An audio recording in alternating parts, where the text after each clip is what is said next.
Yeah, good afternoon. So now let us see the next topic, which is post correspondence problem. Okay, this is 10.6.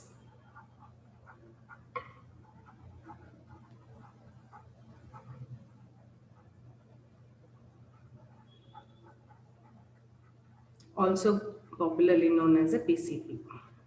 Okay, so this was introduced initially around in 1946, something like that, and now they have found that this has many application in formal language, theory of computation and formal languages.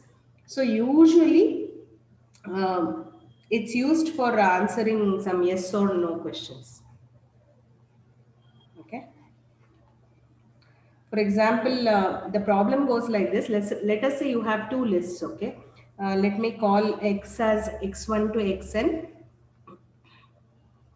Similarly, we can also have another list which is called as y, which will be from y1 to yn. So these should be non-empty, of course. And let us say they should be over some alphabet, okay? And these are non-empty strings over some alphabet, something like this. So the PCP we use to determine PCP, whatever we are discussing, is used to determine,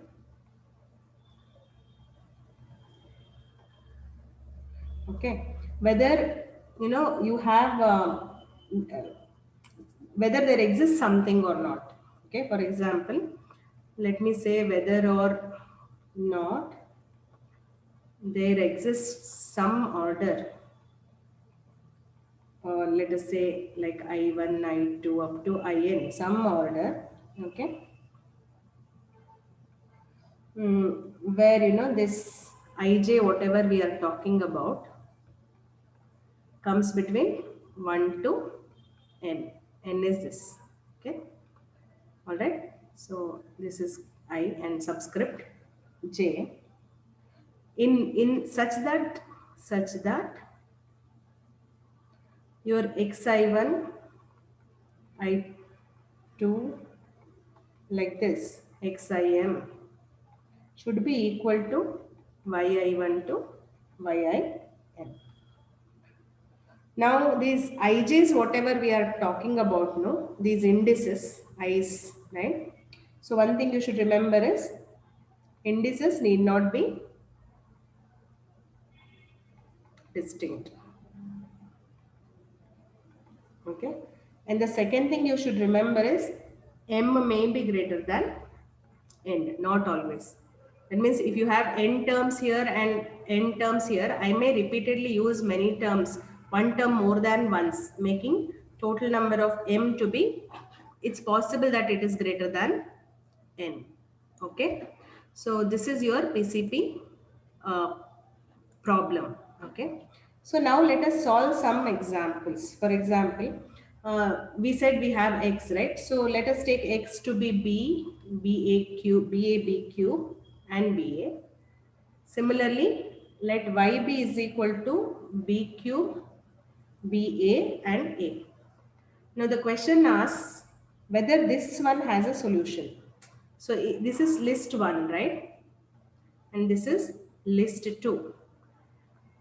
Will the PCP, post correspondence problem, with these two lists, with these lists, has a solution? Okay, have a solution. That's our question. So most of the questions are like this. They'll give you two lists and they'll ask whether there is a solution or not. And you should be able to answer this question. So here, how many i's are there? Totally you have, um, first of all, you have to see how do you find the solution here. We told x and y should be equated, correct? So you should have a sequence of substrings, right? Formed by x.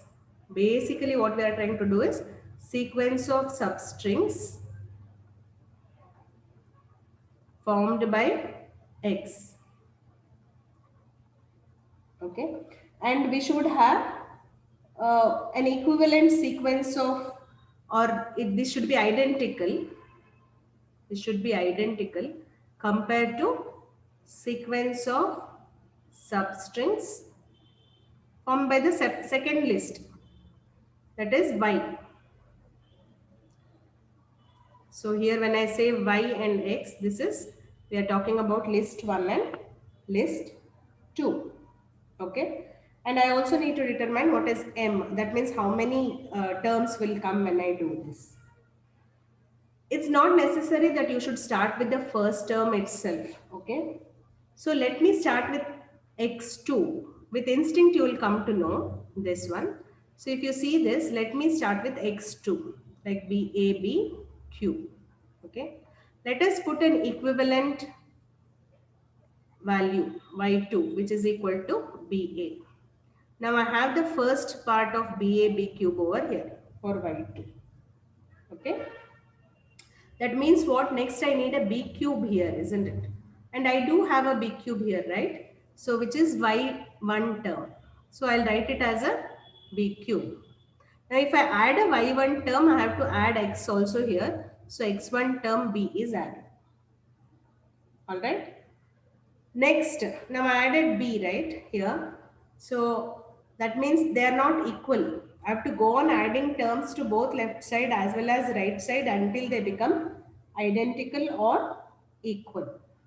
Okay. So now what I'll do is I'll add one more x1 here.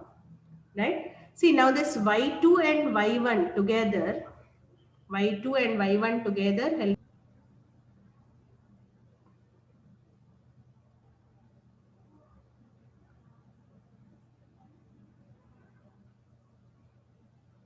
Sorry, there was an internet problem. Okay. So, but the number of terms here and here are not same, isn't it? So I got BA, B cube, only one term, and here I used two terms. So what I did is I repeated x1 twice here, which is B and B. If I add one more BA, which is x3, this becomes B cube A, isn't it? B cube A. So now what I'll do is I want a B cube and A here, which is already there here. See, B cube and A. So this is y1 and this is y3. So now you can see number of terms are also same. BA is nothing but B cube A, isn't it? So the values are also same. So that means we do have a solution for.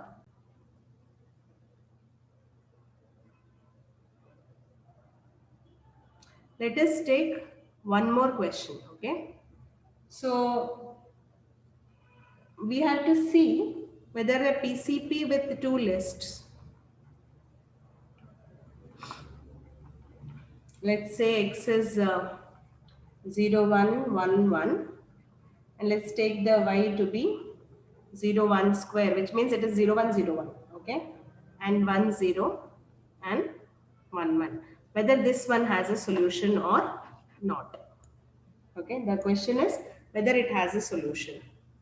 Answer is, of course, I didn't tell you the trick here. The answer is this one has no solution. When I look at the list only, you can answer. Why there is no solution is because, see, no, whenever I add a term to left hand side, I have to add another term to right hand side. And ultimately, the length has to be same for both the strings. You can see which is never possible in this case because every term in y is greater than every term in x. So for every y, if you can add only one x, their length is never going to be same. Okay. So just a minute.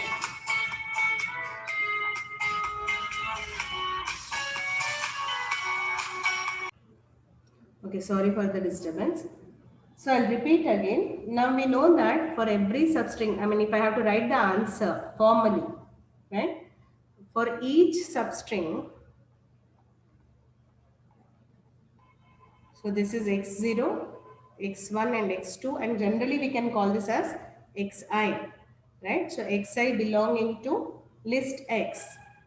And similarly here this is y1, y2, y3. So yi belonging to list y. Okay. What we can see is we have every term in xi, the length. You know this, when we write this, it's a length, right? So the length is 2 here, 4. 1 and 2. 1 and 2. Okay. So the length of xi is always less than the length of yi for all i's there, right? For all I. So obviously, whenever you generate strings, isn't it? So strings which we can generate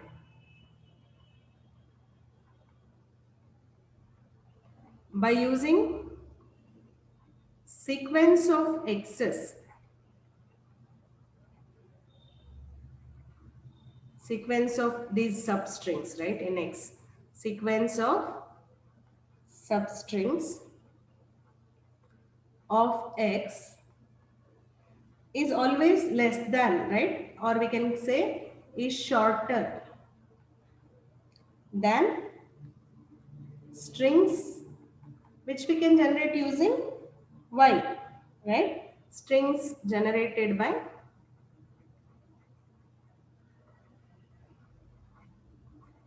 corresponding y, corresponding substrings of y.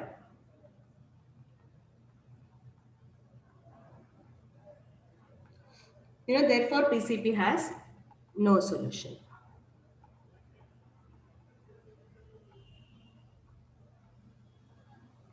PCP has no solution. Okay. One more thing I want you to remember is that is if the first substring is always, I mean here in the previous example that you saw, first example that you saw, we started with x2, right, and y2. But if at all, let us put it under note. Remember this, okay? If the first substring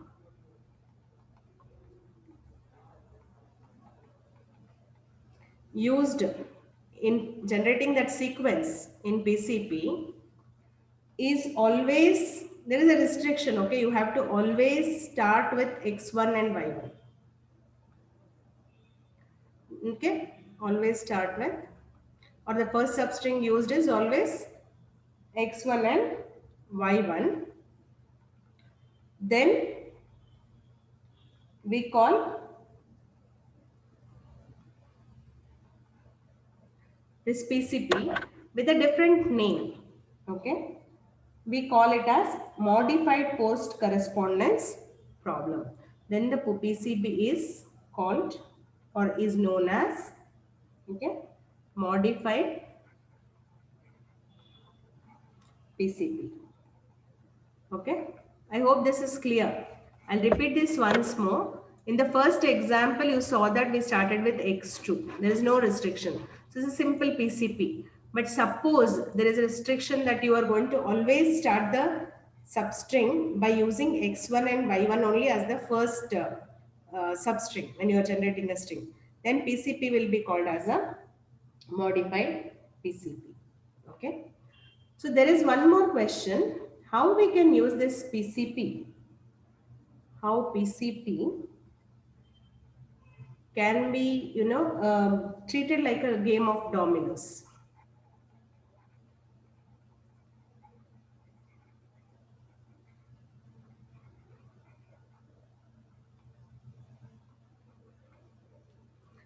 Okay. I hope you know the domino game. Dominoes you have seen, isn't it? So dominoes usually will be like cards. You go on placing dominoes side in each side. Okay. And you will win this game of domino. And domino has a upper half and lower half. Okay. There will be some symbols here and there will be some symbols here. And you have to pick those cards and you have to place those domino cards such that at some point of time your upper half has to be equivalent to your lower half. I'll again repeat this. Game of dominoes is like every domino will contain something in the upper half and something in the lower half. Okay. Now, typical domino you can show like this. You can show it like yi and xi and yi. Okay. So PCP is equivalent to placing the dominoes after one another, right? And of course, repetitions are allowed. To win a game, you should have the same string in the upper half as well as in the lower half. So winning a game is equivalent to PCP, because in PCP also what we do, we are going to find some substring sequences such that ultimately string generated for X is same as string generated for Y. Here it's just upper half and lower half. Okay. So this is one more question. Let's take another question. The other question is, it's basically a theorem where you have to prove something. Okay.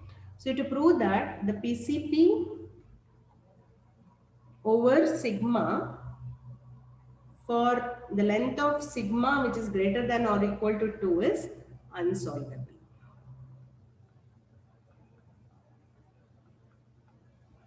Okay. That means if you have more than two variables, then you cannot solve them. And it makes sense also. Okay. So how do we actually solve this? We use what is called by a reduction technique. Okay. Basically what we'll tell is, see, it's possible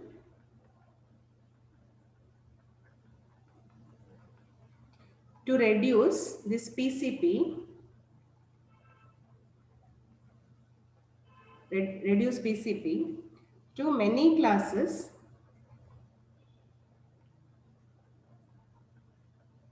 okay, of two output problems.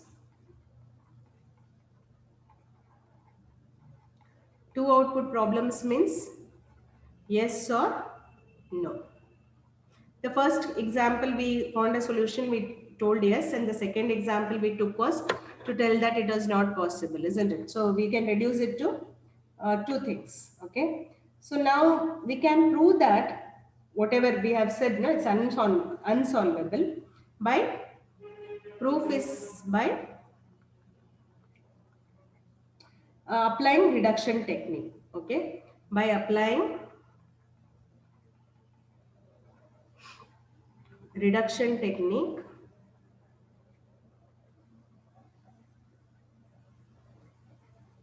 to PCP.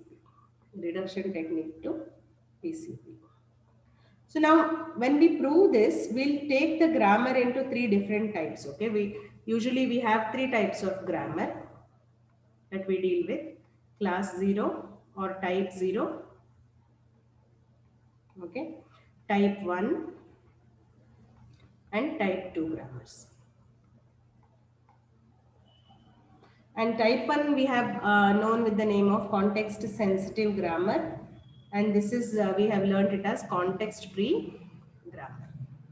Sorry, type 2 is known as context free grammar. Okay, so we'll prove for each of these types of grammars, right? And then we can see the solution overall. All right. Now if you take the first type, or let us say we'll take type 2 as the first one, we'll assume there are two languages, L1 and L2, both are of the type CFG. Okay, and let's say they have an alphabet sigma, and let us assume that the length of the sigma is greater than or equal to 2. But if we take this, okay, we know that there is no algorithm which exists, okay, algorithm to determine, we are talking about CFG. Remember, we have two languages, L1 and L2. Okay, these are two context free languages. All right. So basically, there is no algorithm. You understood now what I am trying to do is to reduce the problem to yes or no. But there are certain cases where you cannot answer yes or no. Like L1 you can take as X and Y because we are talking about PCP here. Okay. There's no algorithm to determine whether L1 and L2, when you find the intersection, whether it is 5. You don't even have an algorithm to say whether the intersection of this is also context free. We do not have anything to prove L1 is a subset of L2. And we do not have anything to see whether L1 is equal to L2. Since we cannot do any of this, okay, we can say that PCP, for this we are taking the length greater than or equal to 2, remember. So keeping this in mind, PCP with sigma which is greater than or equal to 2 is unsolvable. Because you have to have either one of the information to know whether I can make the left hand side equivalent to right hand side or not. Similarly, if you take type 1 grammar, which is context sensitive grammar or context sensitive languages. So let us say again in this case also, there are no algorithms to determine, okay, whether or not I can have a language determined by that grammar, whether there is a phi or not in that grammar. I do not have anything to prove that this is infinite. And you remember, no? I need to know that it's a finite thing to know whether there is a solution or not. So I don't know if there is a grammar to prove whether L of G is infinite. And similarly, I don't even know if this X naught will belong to LG, means given some string X naught, whether it belongs to language, okay, for a fixed X naught.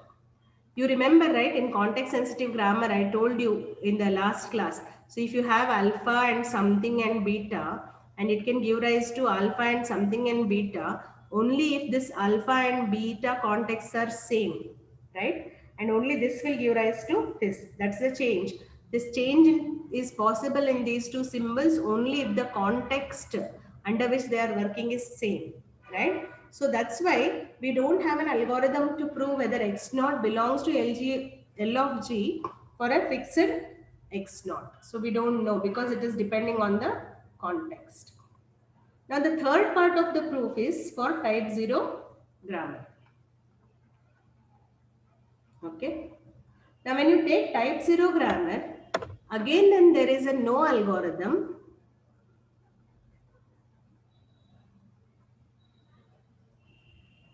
okay, to determine whether some string X which belongs to this node, whether it is in L of G or not. So given a string, I don't know whether it belongs to L of G or not. So I don't know yes or no, yes or no, yes or no in all the three classes. Hence we can say that the PCP over sigma for the length of the sigma being greater than or equal to 2 is unsolvable. Okay, let us do one or two exercise problems on this. Okay, you have 10.18 to 10.23, some questions from exercises. Okay, the first problem says, let me just open the question.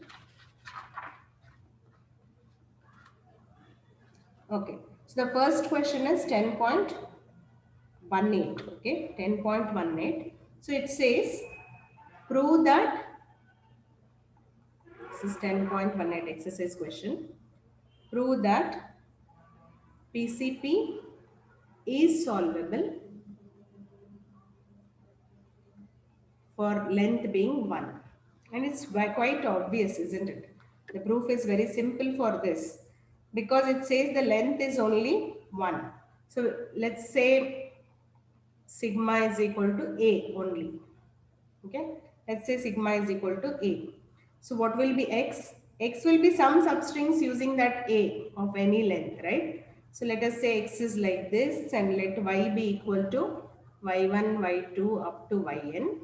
Two lists we have, right? And I can say that your Yj or Xj, all of them right? So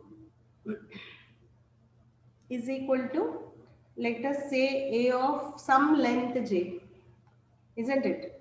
Some length j, where j can vary from 1 to n, right? So I can basically say x1 of some length 1 followed by x2 of some length 2, etc., up to xn of some length n, correct, is equal to y1 of some length k1, y2 of some length k2, up to yn of some length kn.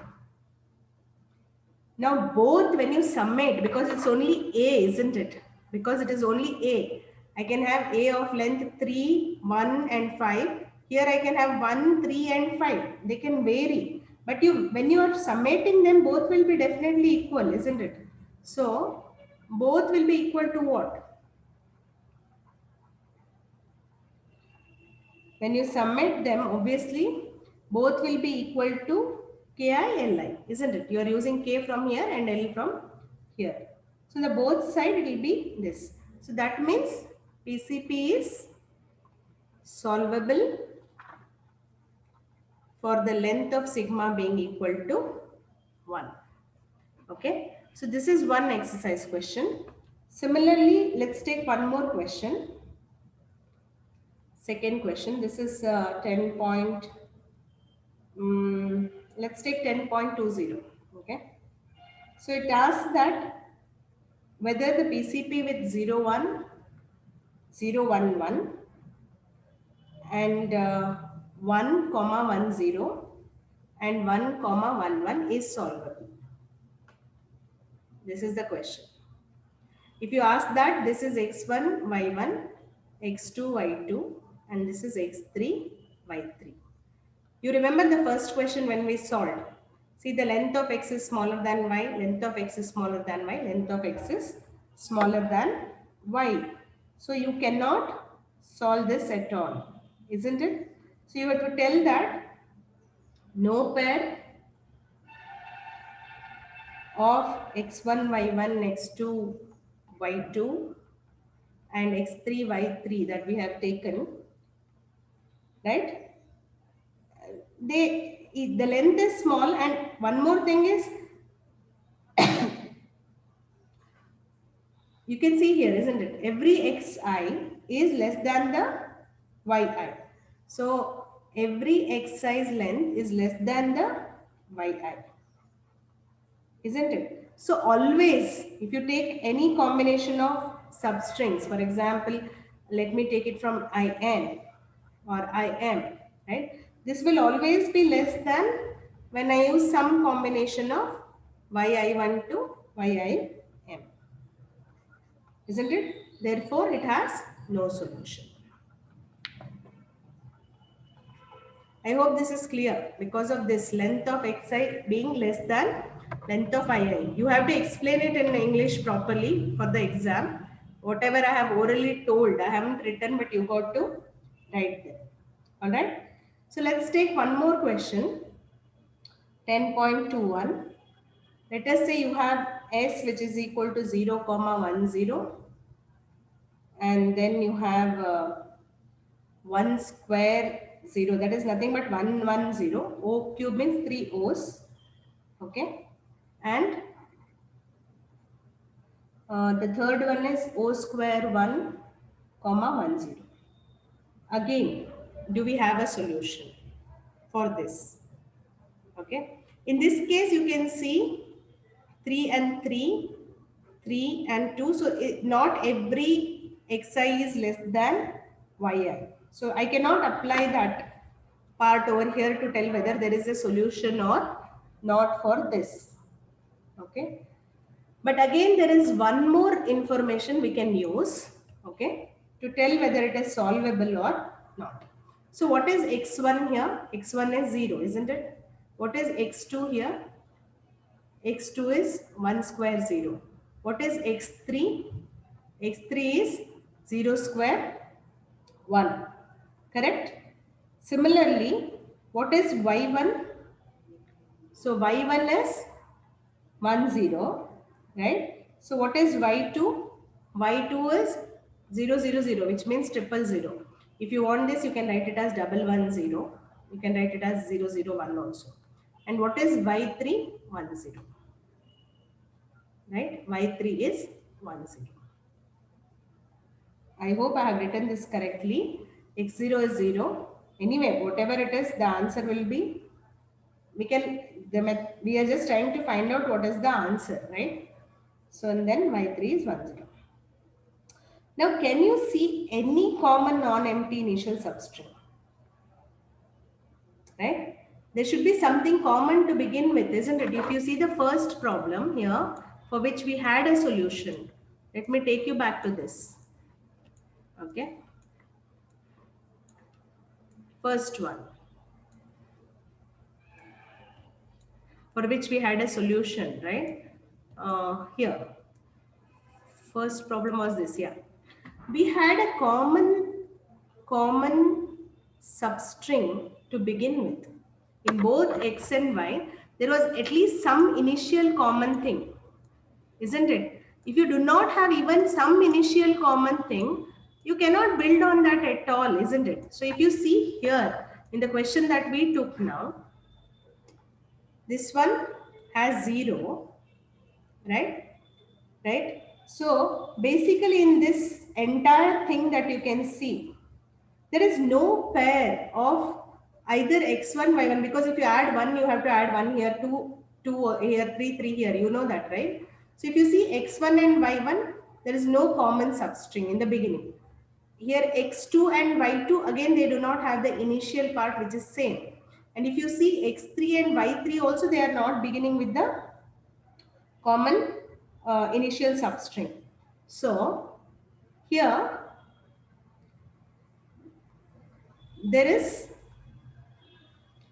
no x1 y1, or you can say there is no xi yi which has common non-empty initial substring. Okay, common non-empty initial substring. So if you have a property like this, when in xi's and yi's, you don't have any common initial substring, then you will never get this property. Like xi2 to xim will never become equal to yi1, yi2 up to yim. Okay, so for this, hence PCP has no solution for this list. Okay, no solution for this list. So now let us see whether we have any solution. Let us take one example at least for which we have solution. We have seen many problems which has no solution. So let's say we have one question where they have given it in the domino form. Okay, domino form. For example, you have 1, 1, 1 here. This is one domino. The second domino is 1, 0 and 0. And the third domino is 1, 0, triple 1, and let us say 1, 0. First thing is, do I have a solution? Possible. Why? See here, 1, 2, 3, 4, 5, 6, 7, 8. 1, 2, 3, 4, 5, 6. The length is not equal. But as we know, we can repeat it many number of times. Okay. So let us find how many solutions are possible. There are initial substrings which are common in both the cases. Like here I have initial substring which is common. Here also I have an initial substring which is common. Okay. So that means there is a possibility of solution. Also, not every xi is less than yi. There is an inequality over there. So there is a possibility that there is a solution. Okay. Can we see whether we have a solution for this? So what is x1? x1 is 1, x2 is 1, 0, and x3 is 1, 0, 1, 1. I wrote one extra. Okay, x3 is 1, 0, 1, 1. All right. And what is y1? y1 is triple 1, y2 is a 0, and y3 is 1, 0. Okay. So let's start with these have common substring. So let me start it with this. This is not the only solution. I'm just saying this is one possible. One solution is possible. So let me start with x3. X3 is 1011. And what about y3? Y3 is, let me write it here, x3. And what about y3? Y3 is 10. Correct? Now let me take x1. X1 is 1, and in case I have to take y1, which is equal to triple 1. Can you see that? Now we have reached the same length, right? Okay, after this, let me use x1 again. So x1 is 1 here, and y1 is triple 1. After x1, let us use x2. We haven't used it. So if I use x2, it's 1, 0. And for y2, it is just a 0. Okay. So 1, 0 followed by 1, 2, 3, 4, 5. Actually, this is 1 only. Okay. 1, 0 followed by 6 ones. This is correct actually. Okay. And here 1 0 is followed by 6 ones and then a 0. Okay. So this is one solution. Maybe we can find some other solution also. Okay. By using 3, 1, 1, 2 itself, repeating this sequence, we can find another solution, isn't it? What I'm trying to say is, if I got one solution, obviously I can repeat this any number of times, isn't it? So I can find next solution. And I can repeat this portion once more for another solution. You can go on getting any number of solutions. Okay. With this, I'll stop today's class, and we'll meet again tomorrow for the next class.